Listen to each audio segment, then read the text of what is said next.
Hey, what's up YouTube? It's me, your boy.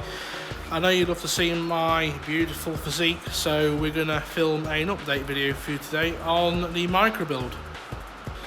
So first things first, I'll apologise about the noise that you can probably hear from the rain. Can't deal with that unfortunately, so hopefully it doesn't knacker the audio. So where have we been? What have we been doing? Well, we've been brainstorming, mate. We've been brainstorming what we can do to get more power out of the Micra. It's not going to be feasible to build the 1.3 with lack of parts availability off the shelf.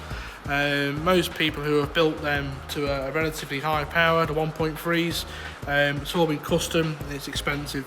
So I'm not interested in going down that route. So plenty of people have suggested to put an SR20 or a K20 in it, which is great. Unfortunately for us, we are limited to 1.6 litres in the class that we've chosen to be in. And while we could change class and put a bigger engine in, it's going to put us in a class that we're just not going to be able to compete with. We're just, we'll be competing with cars that have had up to 10 years worth of development time, so a lot of money ploughed into them, and we just couldn't compete with them off the bat. Therefore had to find a solution for an engine to put in it. Bit of googling, discovered that they made a 1.6 litre version of the SR20, which came in a car out of Japan, a Pulsar VZR, which is similar to our Almera GTI that we got over here. We got the SR20 2 litre, Japan got the SR16 1.6 litre. And on paper, engine fantastic.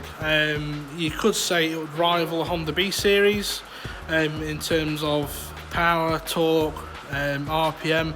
I think the red line was like 78,000 RPM, which is bloody insane for a Nissan engine. Wow, you can read the brochure. But unfortunately, tried to source one. Came obvious quite quick that it just was not, we just didn't have the budget for that sort of engine. Go back 4 or 5 years ago, we could pick up the complete car for 1,500. But unfortunately, with today's sales climate, with especially old Japanese cars, is the prices are just going up and up and up. And I couldn't find at the time of this video a complete car for cheaper than 6,000. $8,000? So, and my budget isn't even a quarter of that for this year's engine build. So back to the drawing board. We eventually came up with a Ga16 engine. So this engine came in a lot of early 90s Nissans, sort of around the same era of the K11. Cast iron block, available in 1.4, 1.5, 1.6. And because it was made in the same era as the K11, it meant the engine loom, all the plugs were the same, the distributor plugged in, or the injection loom was the same, and from what I could tell from a couple of forum posts, people have been running them on the 1.3 ECU with bigger injectors, as we have been doing with this year with bigger injectors. But we'll probably put a Nistoon board in there, so we've got a bit of better control and extract make a better setup really out of using the engine. But then from a budget perspective, one of the draws to this engine was that the gearbox fits. So the gearbox that we've got in there currently, the 1 litre gearbox with a limited slip diff, would have fit the Ga16 engine. So from a budget side of things, that's going to save us easily 1,500 in sourcing an LSD, a new clutch, a new flywheel, and obviously drive shafts would be available off the shelf, because obviously we're still using 1 litre drive shafts on there, so it meant not having to mess around with custom drive shafts. And then with that potential saving in the flywheel, clutch, gearbox, diff, etc., we thought, well, why not run it on a standalone ECU? Why not get the best we can get out of this engine to be competitive this season? So with a standalone ECU with a Ga16, because it's distributor ignition, we would rather run coil packs, so we'll have needed to put a trigger wheel on the crank pulley. We'll have had to cut up the distributor to put in a sensor in there for a cam sensor, and it just meant a lot of dinosaur technology really. I mean, don't get me wrong, it's still good stuff, but we want to bring the car into the modern times. And then one night, scouring eBay, just flicking through idly, I found an engine listed, a Ga16. Never heard of this engine before, but came out of a Nissan Micra apparently. Did a bit of reading on it. Turns out that the Ga16, well, the GizFab Engine family was the revised version that Nissan did of the Ga16. And because it was a modern engine, it had a crank sensor that ran off the crankshaft itself inside the block. It had a cam end sensor where the distributor would have been, and it ran coil packet ignition, which is one of the 3 things that we needed to get on the Ga16 engine.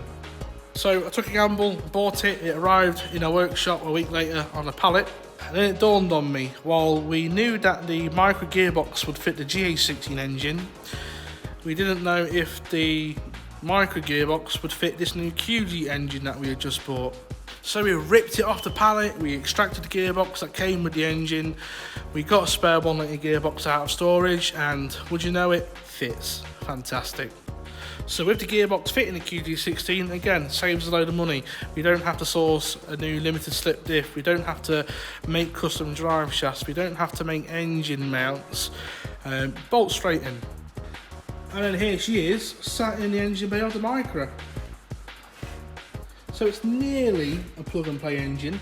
Because the gearbox fits, we've been able to retain the 2 main gearbox mounts. So that one there, and then the one down the back there on the subframe. And then that means that the gearbox position wise, from here onwards that way, is in the same place it would have been with the 1300. The only difference in the engine is from this way onwards, and unfortunately the 1.6, as you would imagine, is bigger than the 1.3. So one of the first things we've had to arrange is sorting out an engine mount on the timing side. This is a 3D printed engine mount that I've been toying with over the last couple of days. This is the last revision, so now I'm happy with the dimensions. I'm going to turn it into metal, so then we can finally get rid of this engine crossbar.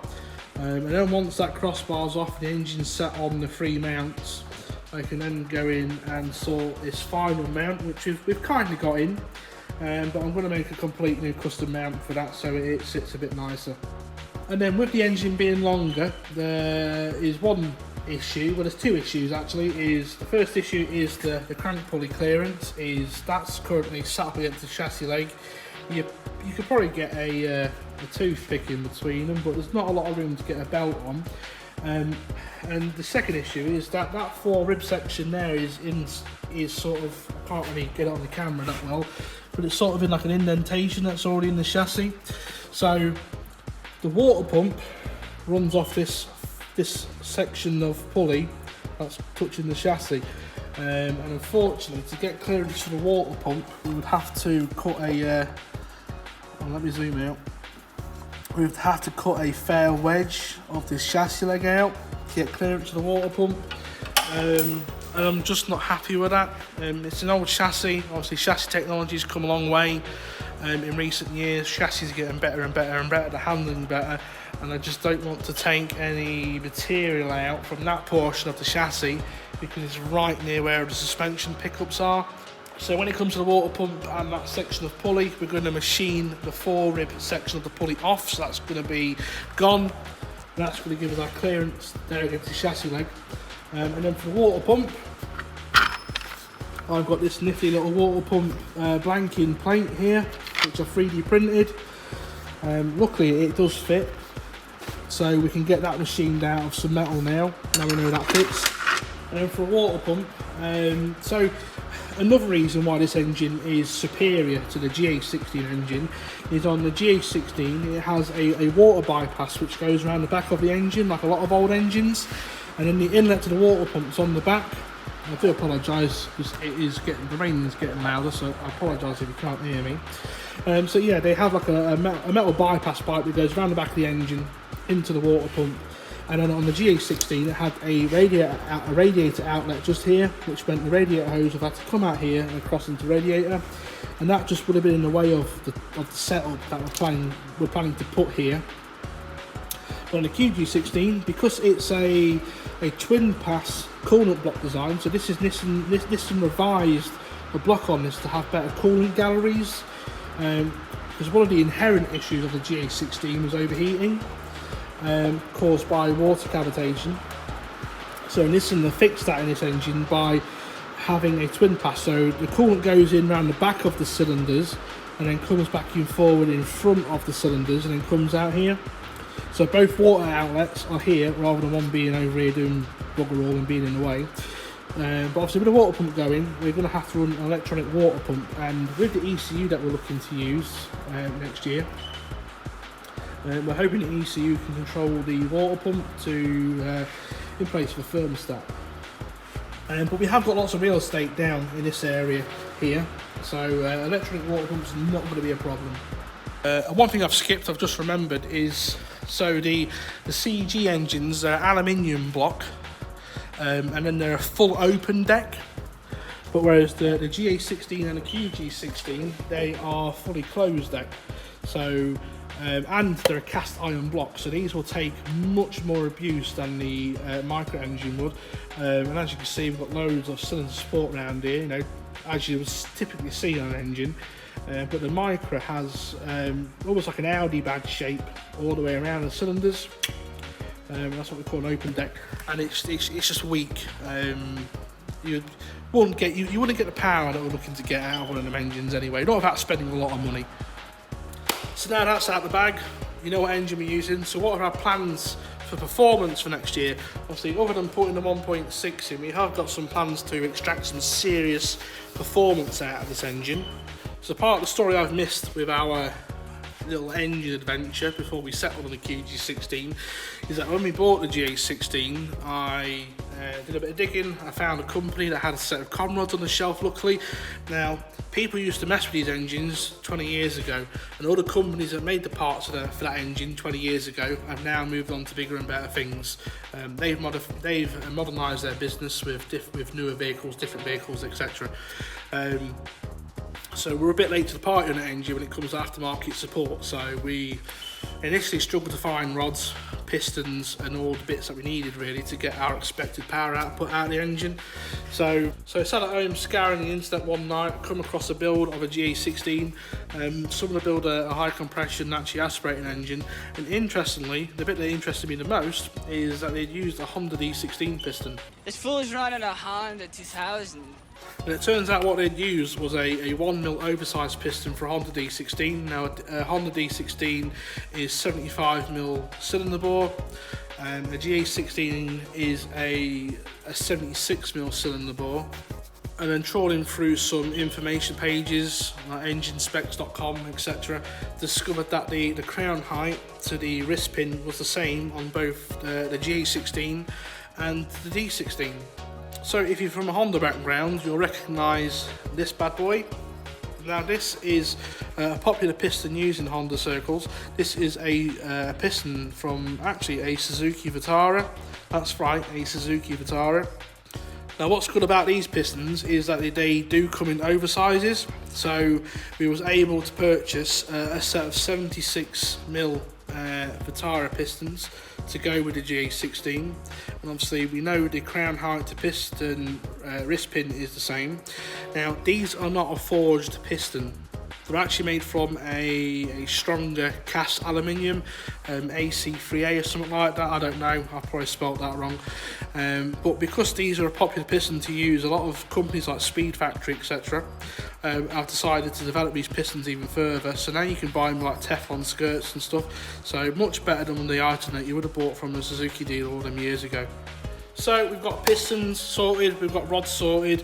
We're not going to touch the cylinder head at the minute, we're just going to focus on the bottom end build for this year, and then we'll maybe look at the cylinder head for next year.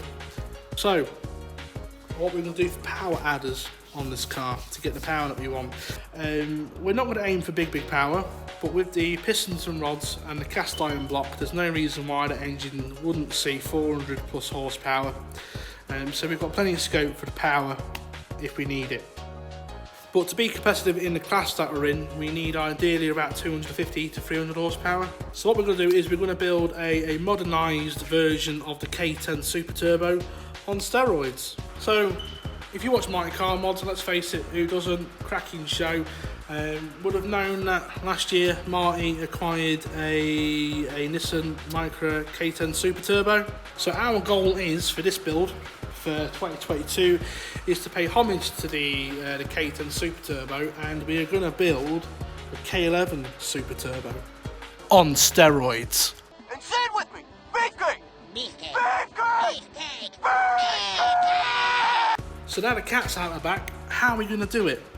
So for the supercharger, we've decided to use an M62 short nose off a Mercedes SLK. Now the short nose is important because there's quite a lot of M62s out there, but the short nose has obviously a short nose, but it's also the most compact unit they did, and I believe the whole unit measures just over 11 inches long. It's still quite tall, quite deep, but it's quite a big unit. So for the turbo, we're looking to use a G25 550, quite a modern turbo, quite a good turbo. We've built a few cars with them now, and for the size they do have a decent power output. You could argue that the turbo's still quite a bit big for the 1.6, but this is another reason why I wanted to run the supercharger still. So on the K10 Super Turbo, it used quite a complicated system of vacuum operated butterfly valves. So at the lower RPM, the supercharger would do the brunt of the work, and then when the turbo reached a desired boost pressure, the boost pressure would basically switch over all the valves, so it would close off the supercharger, and then the charge from the turbo would bypass the supercharger and go for the intercooler into the engine. Now it's quite complicated, it's not impossible, we do have ways and means of doing that. But I'm hoping to run the system in a compound configuration. So what compounding means is that one unit feeds the other, and it acts as kind of a multiplier for the boost. So for example, if the turbo did 7 psi and the supercharger did 7 psi, you wouldn't get a total of 14 psi, you would get a total of about 20 psi. Those numbers aren't accurate, I'm sure someone in the comments could probably calculate that, I'm no good with maths. So if both made 7 psi, you would get more than 14 psi. So a G25 550 is still quite a big turbo for 1.6, depending who you ask. We think it's a relatively decently sized turbo for it, but hopefully the supercharger should deal with the lower RPM range, so we're not getting tons of lag. And then when the turbo comes on boost, they should hopefully work together in unison to give some pretty decent peak horsepower. So that's it. I'm hoping the update was worth it, and I hope that everyone's happy with the direction we're going to go with the car. So yeah, we're going to try and keep a decent video schedule of the progress. Hopefully the next video will be on us fabricating the engine out of metal. So yeah, I hope this update was worth watching. I hope it satisfied a lot of questions that people have been asking about the build. So yeah, going forward we're going to try and keep up a decent video uploading schedule, hopefully at least one a week, whether it's a small or a big video, but any progress video would be welcome, that's for sure. And we are looking for sponsors for this year, so if you're interested and can offer us anything that we're after, get in touch either by email or phone call. I'm happy to produce a formal proposal for you. I'm not expecting anything for free, but any help you can give us would be appreciated. So yeah, thank you for watching, and we'll see you in the next video, hopefully next week. Ciao for now.